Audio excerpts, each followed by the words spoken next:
Hello guys! This is my first video of the year, 4th of July.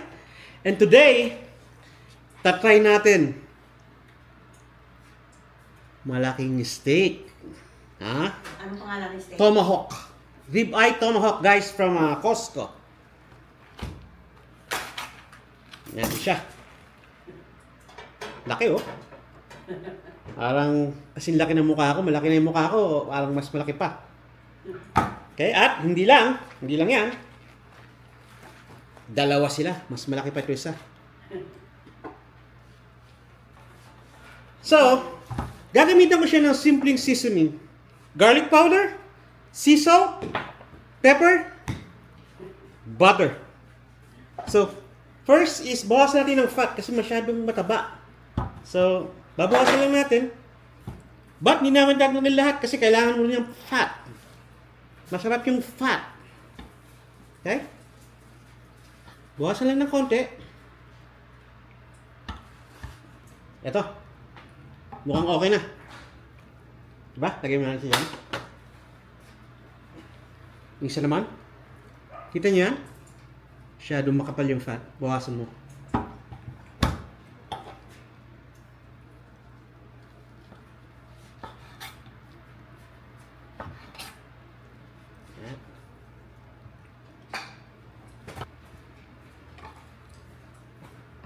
Okay.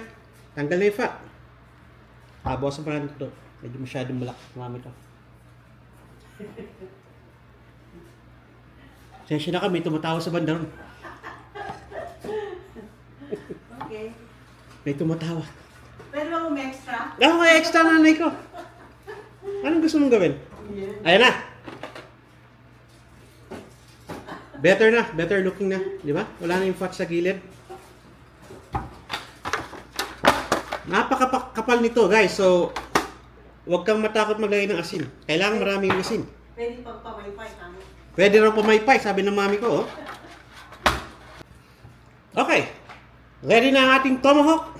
Ang una natin gagawin, kailangan paper towel. Make sure na walang moisture. Para kapit na kapit yung ating seasoning, guys. Ito nga pala ay galing Costco, guys. Yan. Okay, huwag kayo matipid sa paper towel. Kukuha ka na isa, kung basa na isa.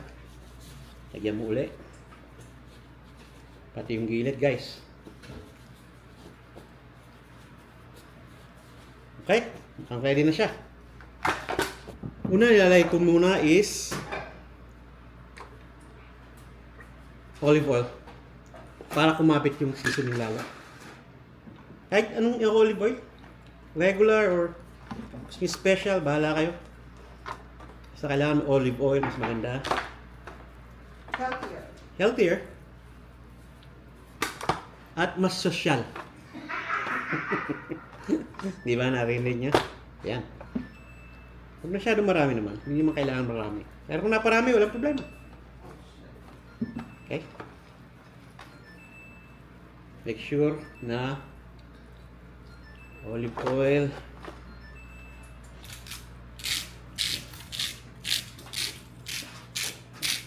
Makapal yung meat kaya medyo kailangan marami rin to. Pepper.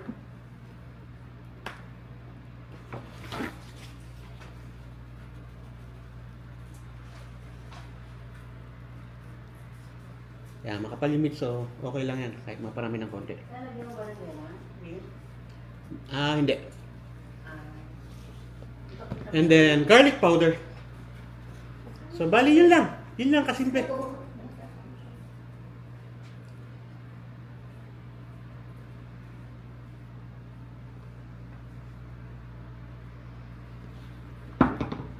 Make sure ma-coat nyo yung buo. Then, balik ka rin.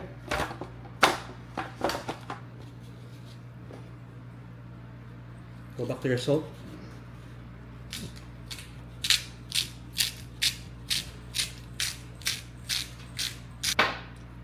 Pepper.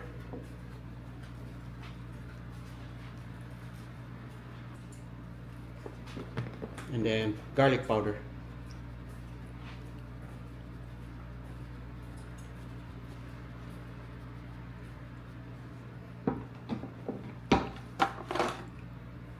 Ngayon, buka may tray. Maraming napunta sa gilid. Ito pang ano ko sa gilid.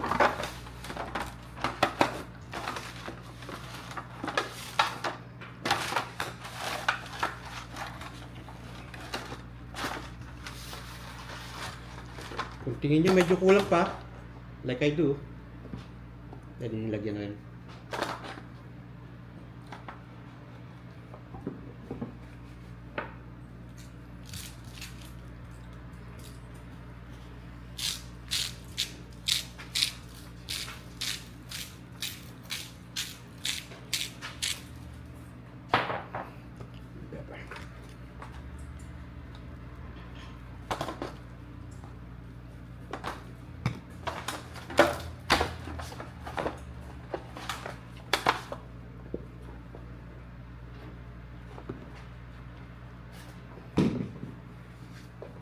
Okay.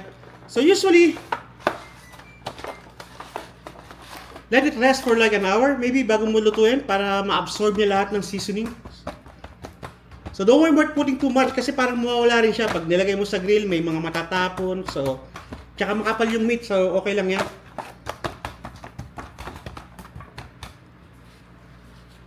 Okay, i-rest natin siya for 1 hour and then mamaya, gigrill natin. You'll see. This is gonna be beautiful. Kaya pala guys, naalala niyo yung fat na tinanggal ko? Hindi ko siya tatapon. Okay? Lalagay ko ziploc bag. Gagawin ko, panggigis ako. Ampalaya, repolyo, anything vegetable, igisa mo. Garlic, onion, konting potato, toyo, okay na. No need for mantika. No need for mantika. Okay guys, ready na tayo mag-grill, ha? Pinainit ko na yung grill, pero bago yan, may una tayong gagawin. Kailangan natin sanitize to kasi matagal nang hindi nagagamit yung grill namin. So, sanitize lang natin. At ang pasa-sanitize natin, lemon. Napakasimple lang. Okay? Isa pa guys. Parang kulang yung isa kanina eh. Habang nirarab nyo, pinipigaan nyo rin at the same time.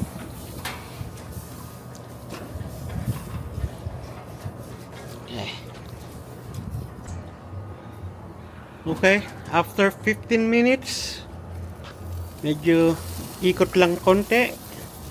Konting ikot lang, guys. Sarado ulit. And check-in ulit natin after mga 10 minutes.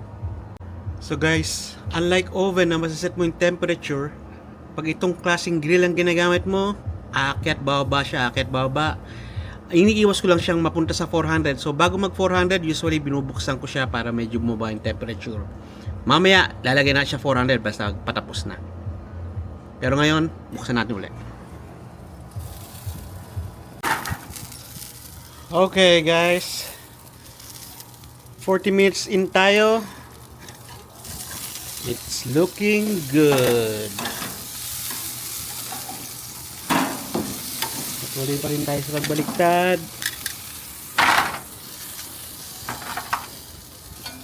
Pahiran ng konting butter para hindi ma-dry.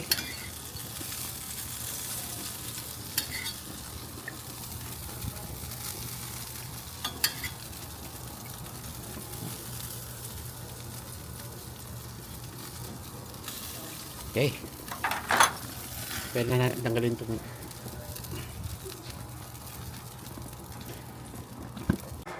Okay guys, almost done na. Bali, 50 minutes siyang nasa grill. Broil ko na lang siya for 2 minutes for color. Maybe para ma-toast ng konting sides niya. Pero mukhang okay na. 130 na eh. Finished product natin guys. Ayan na. Mamaya cut natin siya para makita natin kung naging successful tayo. Look at that, guys. Cutting, ito ang final result. Think it's good. I wouldn't say perfect, but it's good enough for me. Not bad for first try. There's still some red in there, but most of them are just pink.